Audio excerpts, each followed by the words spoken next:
Борьба за парковки в Минске все больше напоминает лихие 90-е. Пассажиры общественного транспорта в Бобруйске в шоке от новых цен.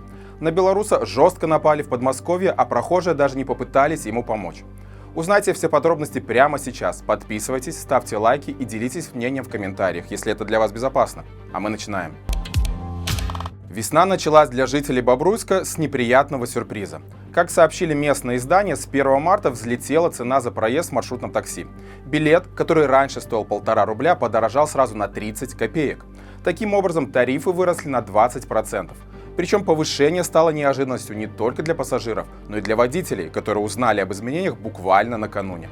Разница в стоимости с троллейбусами и автобусами, где билет стоит 80 копеек, теперь стала еще ощутимей. Перевозчики опасаются, что могут потерять до 40% пассажиров, хотя надеются, что со временем бобруйчане вновь станут пользоваться маршрутками. Причины повышения проезда остаются неясными.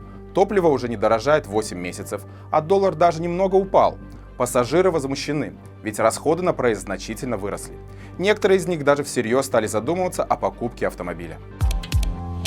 Белоруску Алину Алдошину арестовали в Непале в 2019 году с 6 килограммами запрещенных веществ, спрятанных в партии зимних курток. Любопытно, что на момент ареста отец девушки являлся первым заместителем начальника милиции Ленинского района Гродно. Вместе с белорусской задержали ее друга Павла Васильева. Алина призналась, что согласилась перевести груз за $2000, наивно полагая, что это реагенты. В итоге оба за контрабанду получили по 15 лет тюрьмы. Алина отбывает наказание в Катманду и сейчас рассказывает о жизни в заключении в соцсетях. По ее словам, благодаря коррупции в стране ей разрешают пользоваться телефоном и интернетом. Она признает свою вину и надеется на условно-досрочное освобождение. По словам девушки, условия в тюрьме лучше, чем у некоторых непальцев дома. По утрам она может смотреть на горы, а на ужин дают рис с супом, шпинатом и грибами. Белоруска призналась, что отец прилетал в Непал, пытаясь добиться ее освобождения, но сумма откупных для него оказалась неподъемной. Белорус получил ножевые ранения в одном из поселков Московской области. Как сообщает телеграм-канал Мэш, на 19-летнего парня внезапно набросился мужчина, который подбежал к нему со спины. Он трижды ударил белоруса ножом и сразу убежал. Инцидент попал на камеры видеонаблюдения. Показательно, что никто из нескольких прохожих или проезжавших водителей не попытался остановить или задержать нападавшего, а также оказать помощь раненым. В ходе разбирательства полицейские выяснили личность подозреваемого. Им оказался бывший коллега белоруса. Раньше они вместе охраняли частный дом, но позже одного из них уволили, в результате чего между ними возник конфликт. Сейчас пострадавший находится в тяжелом состоянии в больнице, а подозреваемого объявили в розыск. Боевой дрон вызвал энергетический коллапс. Стало известно, что отключение теплоснабжения в Мозыре, которое случилось в ночь на 28 февраля, произошло из-за падения шахеда. Он залетел в воздушное пространство Гомельщины во время российской атаки на Украину. По данным местного ресурса «Флагшток», беспилотник повредил высоковольтную линию, что привело к аварийному отключению ТЭЦ. После перезапуска станции произошел гидроудар, который разрушил магистральный трубопровод диаметром 700 мм. Это сделало подачу горячей воды в город невозможной. В устранении аварии участвовали 20 специалистов.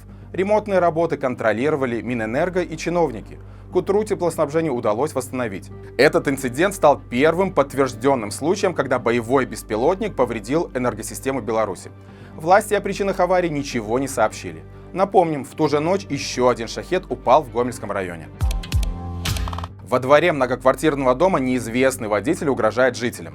На проспекте Любимого в Минске автовладелец годами незаконно занимает 4 парковочных места. Белая «Волга» и Volkswagen без номеров, как позже выяснилось, на российском учете стоят там уже несколько лет.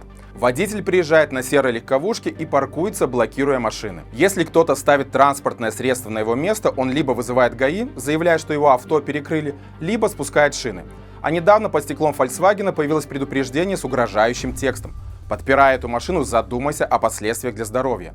Местные жители возмущены происходящим, ведь транспортное средство почти не используется, но продолжает занимать парковку и становится причиной конфликтов. Начинается суд над жительницей Барановичей, которую задержали в России.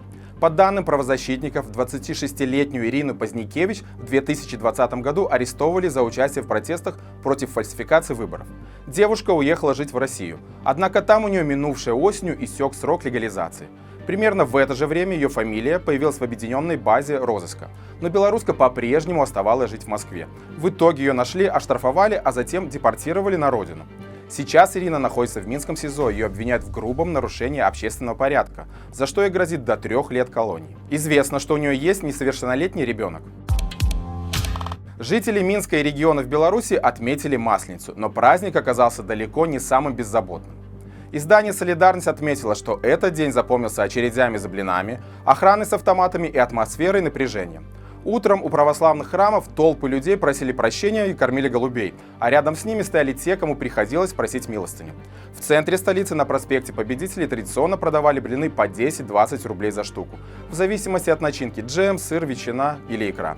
Люди терпеливо ждали своей очереди, но расслабиться им было сложно, ведь гуляния сопровождались бойцами спецподразделений с автоматами, которые внимательно следили за толпой. А зимующие в городе утки и лебеди на Свислочи наблюдали за происходящим с безопасного расстояния, пока на реке еще держался лед. Один поход в магазин и минус 600 рублей. Для многих белорусов это вся зарплата, а для семьи с 15 детьми обычная продуктовая закупка на неделю. Глава семейства, популярный тикток-блогер, показал, сколько еды требуется, чтобы накормить столько людей. 7 огромных пакетов, плюс упаковка газировки, и это без дорогого мяса, только с курицей. В чеке овощи, фрукты, молочка, макароны, масло, сахар, колбасы. А еще влажные салфетки и средства для мытья посуды. Судя по комментариям, зрители были в шоке от суммы. Кто-то посчитал расходы оправданными, но большинство призналось, что у них на месяц уходит гораздо меньше. Особенно зацепило людей то, что в семье приходится тратить такие суммы не только на еду, но и на коммуналку, одежду и учебу. Как вас в магазине встречают, с улыбкой или со страхом? Шутят в комментариях. А как вы считаете, 600 рублей за один поход за покупками – это много или мало? Поделитесь в комментариях, если это безопасно. Друзья, у нас важные новости. Теперь Маланка доступна через спутниковое вещание на платформе Беларусь Tomorrow. Это новая стриминговая площадка, где собраны ведущие независимые медиа, блогеры и эксперты. Здесь вы найдете проверенную информацию о Беларуси и мире, без цензуры, без VPN, а главное – безопасно. Хотите присоединиться?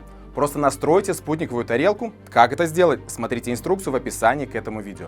Спасибо вам за поддержку в виде лайков и комментариев. До встречи и живе Беларусь!